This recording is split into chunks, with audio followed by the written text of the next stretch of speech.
All right, I'm going to video upload right quick before I get started.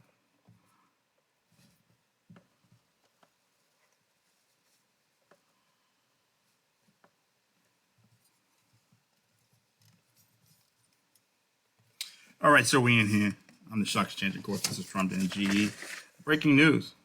The NBA bans Raptors Jontay Porter for gambling violations. That's just like Stock Exchange predicted. Been saying this for weeks. Jontay Porter is done. The Raptors' Jontay Porter was accused of betting on NBA games and purposely rigging games so that he would rigging his personal performance so that he would beat the under on his personal performance.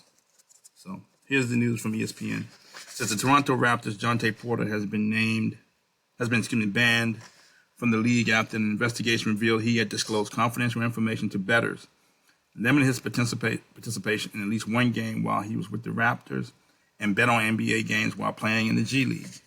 The NBA said in a release announcing Porter's ban that its investigation remains open and that it isn't sharing information with the federal authorities. ESPN reached out to the U.S. Department of Justice and the FBI for comment. So you got the FBI and the Department of Justice involved. So you're running a gambling ring, or inside a trading ring, or what have you, a betting ring, you're going to jail. Either we're nation laws or we aren't. There's nothing more important than protecting the integrity of NBA competition for our fans, our teams, and everyone associated with the sport, which is why Jontay Porter's blatant violations of our game rules are being met with the most severe punishment, NBA Commissioner Adam Silver said while announcing the ban. The NBA launched an investigation into Porter in late March after sportsbooks noticed irregular betting on the over-under on the Reserve Center's statistics in two Raptors games. In both games, Porter exited after playing only a few minutes. The NBA's investigation found that Porter revealed information about his own health to a known sports bettor ahead of a March 20 game against the Sacramento Kings.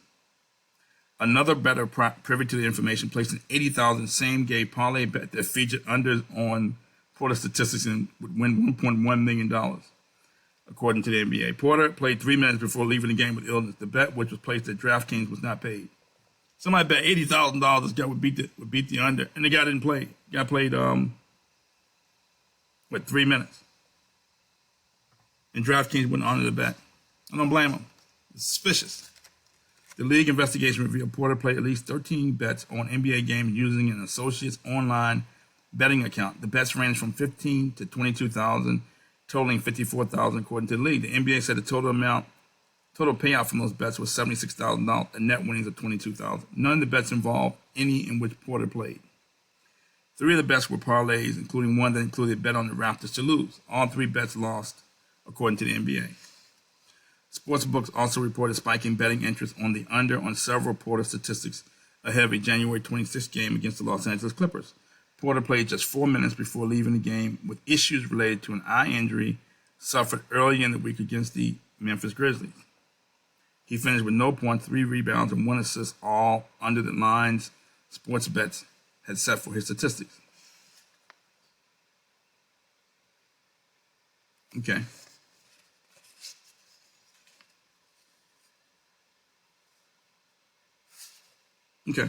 So he's been banned for life. And, now they have the authorities involved. It's a sportsbook industry source who noticed the surge in betting on Porter props in the 2 games in question told ESPN that some of the same betting accounts attempted to place larger bets than normal in both instances. Most of the betting accounts that backed Porter unders in the games in question were located in New Jersey, New York, and Arizona. So he's been banned for life, which is what I've been predicting for weeks. And you can't allow this in the NBA.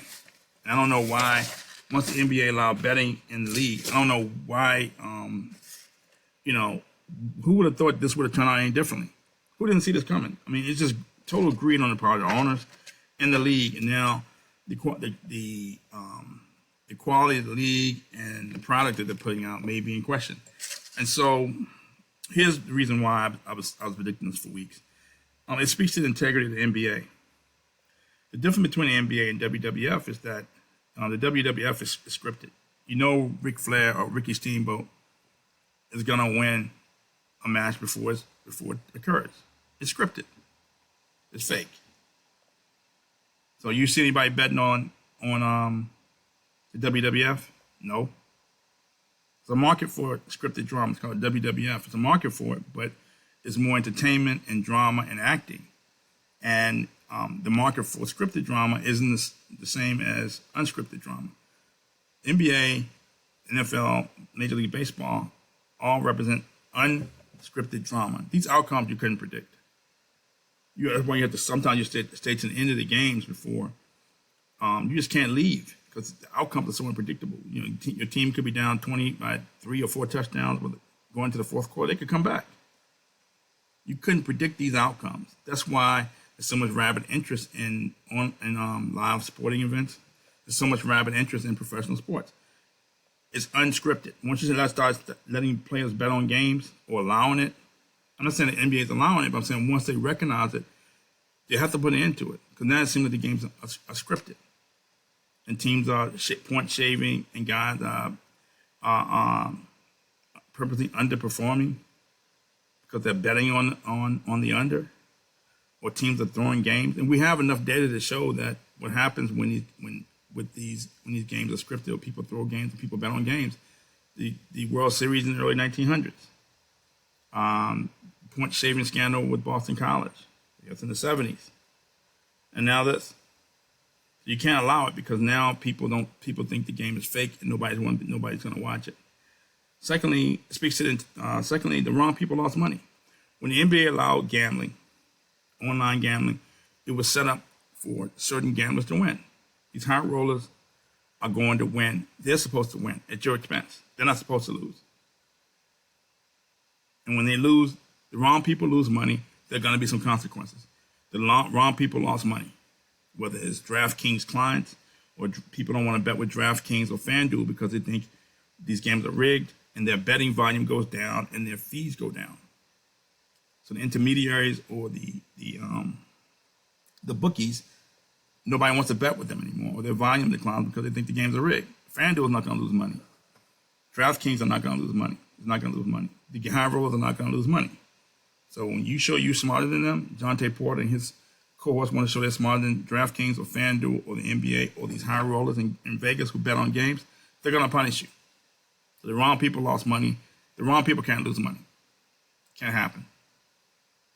So, and basically, the NBA already has a weak product. The NBA's product been stepped on 8-9 times already. Now that they're traveling, carrying the ball, they can't take another hit to their brand or another hit to the quality of their product or the perceived quality of the product.